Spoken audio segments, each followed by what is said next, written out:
These are just my observations from walking around, eating at local places, getting buses, taking grabs, ordering food badly, and slowly trying to understand the rhythm of life here. One of the things I've really appreciated is how much people try to help you, even when there's a language barrier. There have been so many moments where I clearly don't understand what's happening. I'm looking at a menu, pointing at something, opening Google Translate, saying one word completely wrong, and then probably making the situation more confusing than it needs to be. But a lot of the time, people still try. They point, they gesture, they smile, they call someone else over, they wait while you type something into your phone, most likely Google Translate, and sometimes you still don't fully understand each other, but somehow you get there in the end. That's something I really appreciate, because when you're in a new country, those small moments make a big difference. It's not always about perfect communication, sometimes it's about the effort. And honestly, Vietnam gets an A+ for effort. Another thing I've noticed is that people tend to just keep to themselves, and I mean that in a positive way. You can sit in a cafe, walk through the park, wait somewhere, or just stand around looking confused, as I normally do, and most people are just getting on with their own life. They're drinking coffee, scrolling on their phones, chatting quietly, or just sitting there relaxing. Even on the sleeper buses, I expected it to be louder or more chaotic, but it was actually surprisingly calm. People got on, settled in, and just kept to themselves. And I like that, because as a visitor, especially when you already feel out of place, it's not nice to feel like someone's watching you. Of course, people might glance at you sometimes, most likely the children.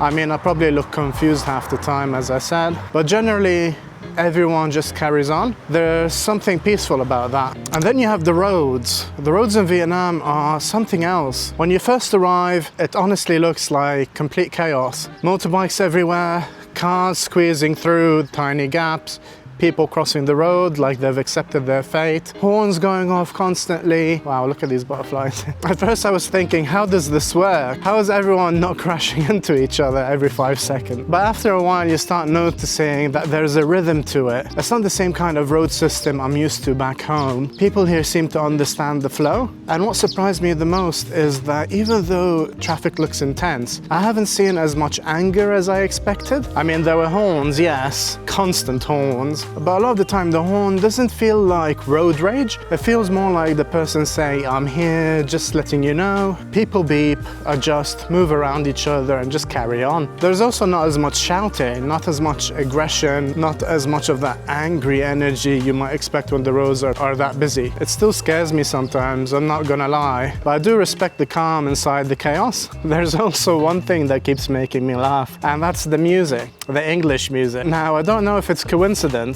but sometimes I feel like the English playlist appears the second I walk into somewhere. You go into a shop, a cafe, a salon, or even get into a Grab, and suddenly there's an English playlist playing. It's usually something so random as well. You're walking down a Vietnamese street, soaking everything in, and then suddenly there's some emotional English pop song playing in the background. I'm not complaining, I actually find it really thoughtful and sometimes quite funny. It's one of those small things that probably doesn't mean anything, but because it keeps happening, I notice it every time. And another thing I've come to appreciate here is the coffee. Vietnam doesn't treat coffee like it's just a quick drink. Coffee here feels like part of life. People sit with it, they take their time, they talk, smoke, scroll through their phones, people watch, or just sit quietly with their iced coffee or whatever they're drinking, and I absolutely love that. Vietnamese coffee has its own personality. It's strong, rich, sweet, and depending on how many you've had, pretty dangerous. You've got iced milk coffee, egg coffee, coconut coffee, salted coffee. Every place seems to have something different and the way they make it. But what I really like is the atmosphere around the coffee. You can sit alone and not feel awkward. You can sit with someone and talk for ages. You can sit outside on a tiny chair and just watch life happen. It's social but calm, and I think that's why I've enjoyed this so much. It's not just a drink, it's a whole experience. And if you watch some of my other videos, another thing that I've really started to appreciate is the free tea. It sounds so simple, but I genuinely appreciate it. You can sit somewhere order food, and there's often a little jug of tea with some glasses. It's nothing fancy, but somehow it just works. Especially when you're eating something salty, spicy, grilled, or rich. That little glass of tea just fits into the meal perfectly. It's one of the things that you probably won't notice at first, but after a while you start looking forward to it. And Jelly and I usually try and find places with the best free tea. And something that I've noticed as well is that it's the little things that stay with you when you travel. Another thing is the fact that cash is still heavily used here in Vietnam. In a lot of places, digital payments or QR codes are used, and it's obviously growing, but cash is king and it's still everywhere. Street food, small shops, markets, cafes, local places, cash is still very normal. There's something simple about it. You order, you eat, you pay, done. The only problem is that when you're new here in Vietnam, it often feels like you're dealing with monopoly money. You're standing there trying to work out whether you're handing the right amount of money, while the person serving you is probably wondering why you look so stressed. But once you get used to it, it becomes part of the experience. And I actually appreciate that not everything has to be done through an app or tapping your phone. There's something very direct about it. Something else I've noticed is the fact that people take pride in the food they're serving. And I don't just mean fancy places or famous restaurants. I mean small family spots, street stalls, local cafes, places where someone might only be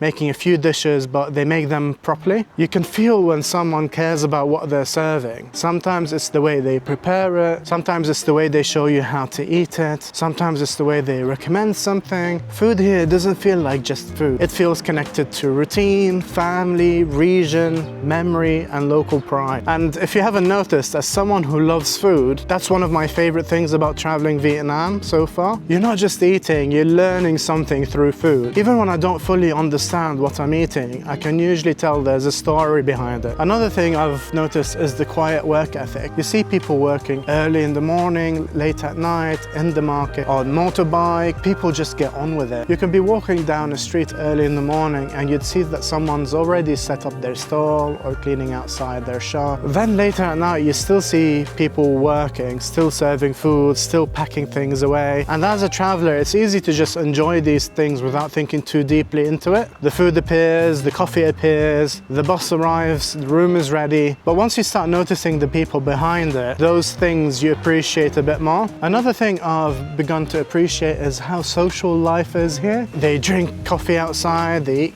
outside, they meet friends on little stools, families eat together, people gather around food, tea, coffee, parks, lakes, markets. It doesn't always need to be a big event. Sometimes it's just people sitting on the pavement with drinks. Sometimes it's a family sharing food, and I really like that. Life feels visible here. You see people living their life, and as a visitor that makes the country feel more alive. You're not just walking past buildings, you're watching everyday life happen around you. And for me, that's been one of the nicest parts about being in Vietnam. So those are some of the things I've genuinely appreciated about Vietnamese people and daily life since arriving here. And again, these are just my own experiences. I'm still new here, still learning, and I appreciate that other people will have a different opinion. But honestly, these are the little things that made me appreciate the country a bit more. The way people try to help, the calm outside the chaos, the free tea, and just the way daily life happens around you. And if you're Vietnamese, what's something that you feel visitors often miss or even notice? Because I'm still learning as I go.